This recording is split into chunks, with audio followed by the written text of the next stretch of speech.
So before we leave here, before we sign off, I want to hop over to our sponsor site here on do they not have their PGA? Oh, there it is. The PGA is up on Thrive Fantasy and talk a little bit about their their tournament that they have this week. As you guys know, we have a little bit of a sponsorship with them. So if you go over there, you put in promo code ELITE, you deposit $25, they'll give you another $25.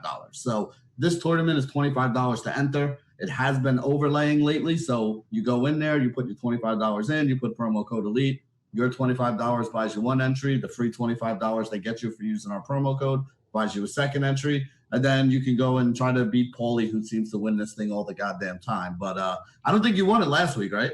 I did not, Benny, no. Yeah, so somebody else actually got some money last week, which is nice to see. Hopefully it was one of our subs. And hopefully it's one of you guys this week. And honestly, you guys are going to get all the plays that Paulie's been winning all this money with right now because we're about to go through all 10 of these. So the way they do it, it's basically like prop, they're going to give you 10 props. And you could pick over or under on whatever the number that they throw out there is. Things that are more likely to happen are going to pay you less points if you bet that side of it. Things that are less likely to happen are going to pay you more points. So not only do you need to be right on these, but you also have to factor in that if you take the 5 biggest chalk things, even if they all happen, you're not really giving yourself a chance to win the big money in this GPP because, other guys that may have even had 1 or 2 wrong, if they have things that pay out better, they could wind up getting ahead of you that way. So it's a little bit of a mind game where you got to decide between how many points you want and also things that you think are obviously likely to happen because there's no sense betting on things that aren't going to happen just because they're paying you a lot of points. So let's go through these real quick, guys, and, tell me what you think. The first one that we have here is Bryson. Remember, this is for the Thursday round only, 66.5 total strokes. So does Bryson go over that or does he go under that? Under 66.5 is actually where they're paying more money on this one. I think my strategy for this, because I have no idea how this course is going to play, and I think Paulie, even in the cash game article on the fantasy side, even said that this could play anywhere. My strategy would be to correlate all of these together. So I'm not going to be that helpful, but on individual ones. But I think the way that I would play it is to make a lineup that plays it so that if the course plays super easy, that we have a lot of, strokes unders and over eagles and birdies and all that sort of thing. Mm-hmm. And then take advantage of all the plus money on that side and then look at all the ones that are the opposite. So, situations where you could play it out that the course plays really tough and correlate all those together and then just send it because I have no idea what this course is going to play like. So this first one, I would just play the under at plus 110 and hope the course plays really easy and then correlate it with all the ones down the list. And that's probably going to be my answer for a lot of these. And I'll point out the ones that I do like. Well, I think that's an underrated thing that people need to take into account, though. I mean, obviously, when you're building, we talk about it all the time on the DFS side. When you're building a lineup for football and you're trying to win $1 million or whatever tournament you're playing in there, you want correlation where if the game turns into a shootout, you're going to get pieces from both sides of the game here. You don't want a game that's going to be, in the snow and is going to end up 9-6 and you have 15 guys on your rosters from that game and that's putting up no points. That's the game that you want to completely fade in a situation like that. So pretty much the same thing here. I think that's good advice for any time you're playing some kind of a fantasy thing. But Paulie, what are you looking at here with Bryson? Would you like that under 66.5? Yeah, with the unknowns of scoring, it's really hard to put a number on this, but I'd be leaning towards the over here, but it's only 90 points, right? It's hard to win these tournaments if you're playing ones that are less than 100 points, right? Because somebody's going to get 5 out of 5 correct and probably all at 100 points or more. And so if you choose one with 90, it makes it kind of tough to win. But without really knowing how the course is going to play, I would have this number probably 67.5, and we're at 66.5, so there's a small edge on the over. All right, so there you go. Small edge on the over, but remember the over is paying a little bit less there if you're making lineups here. All right, so, every week we have one of these, and every week you guys say no. So let me see. Is anything different this week? Are we playing the Dustin Johnson Eagle at minus 135 points? It's even worse than a normal week, Benny. There's only 2 par 5s. One of them's like 620 yards. The other one's like 570. Mm-hmm. So maybe can get to the 571, but it's really not an eagleable green to make an eagle on. And then there's no drivable par 4s. Yeah, chance of an eagle is near zero. And remember, like we said last week, even though it's near zero, you can take the under half an eagle if you want, but it's not going to give you enough points to really win. So if you're not willing to take the eagle thing, you usually just leave this one on the side. And I think that's what we're going to do with this Dustin one this week. All right. So Rory McIlroy, a guy that both of you guys were not super high on here. 3.5 total birdies here, and the under on it is 125. The over is 75. So what are we looking at there?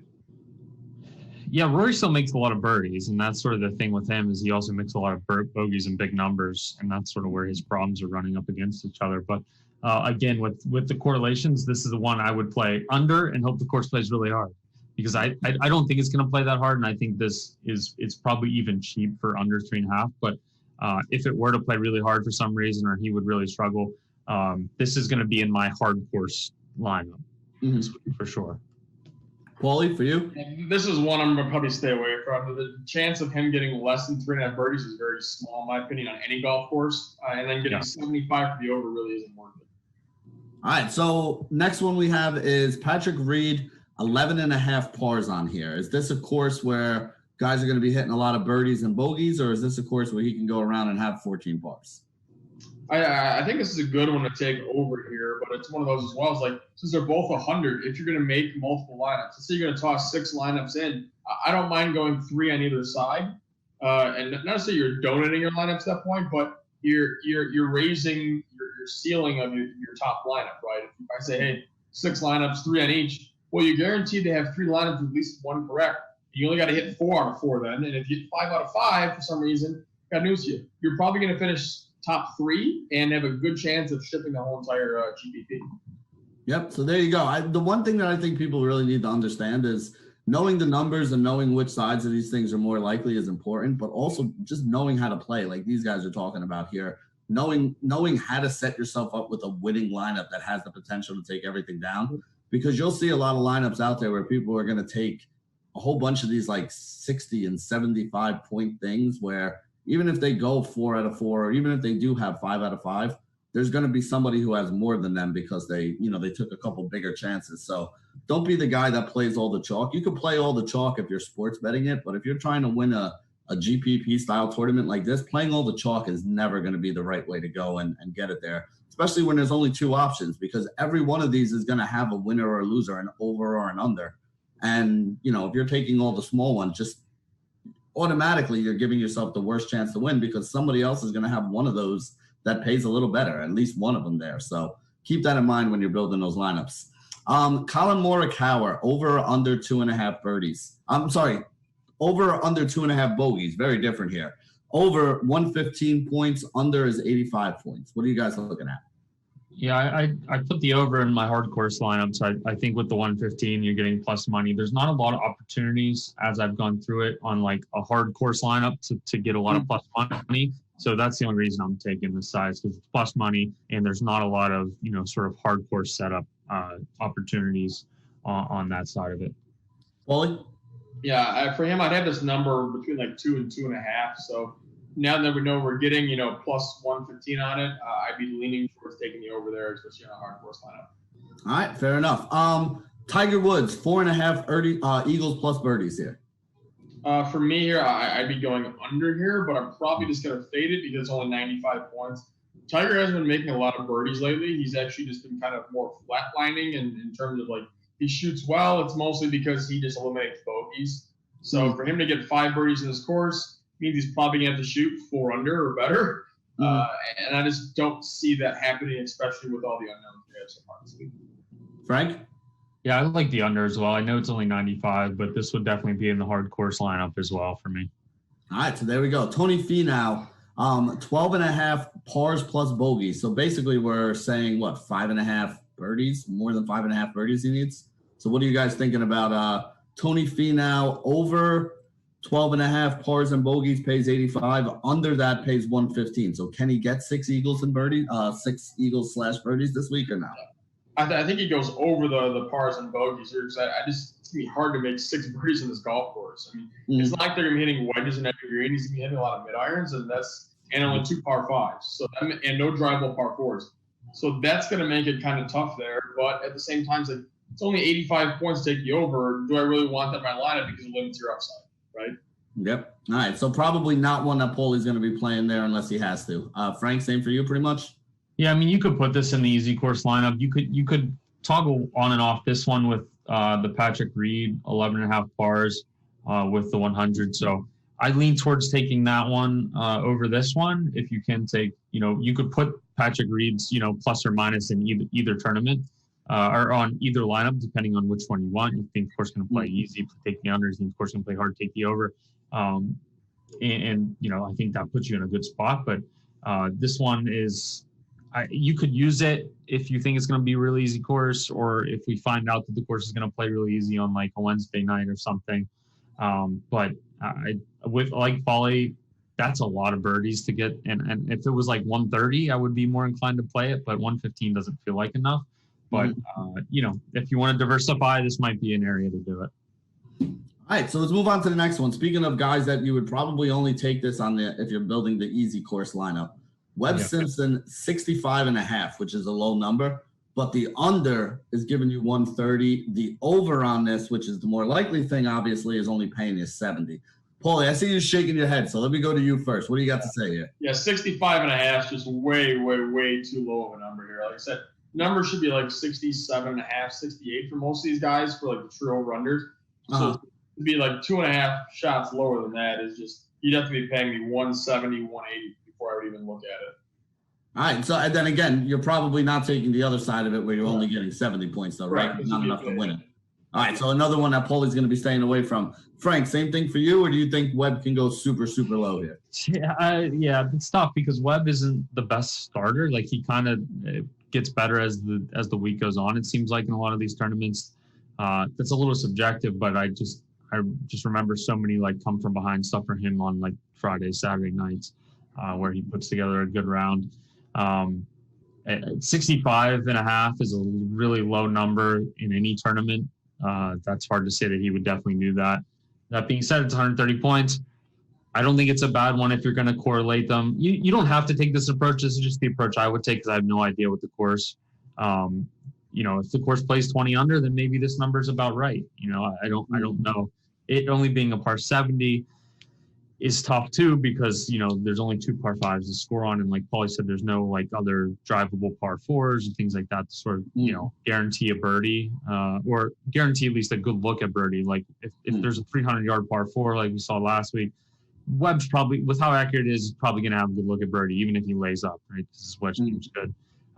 But 5 birdies is a lot, or I guess it's not even 5 birdies, but 5 under is a lot to get here. But at 130, if you're correlating these things, you could maybe have a chance to get that if it plays super easy. Yeah, so we got 2 left here.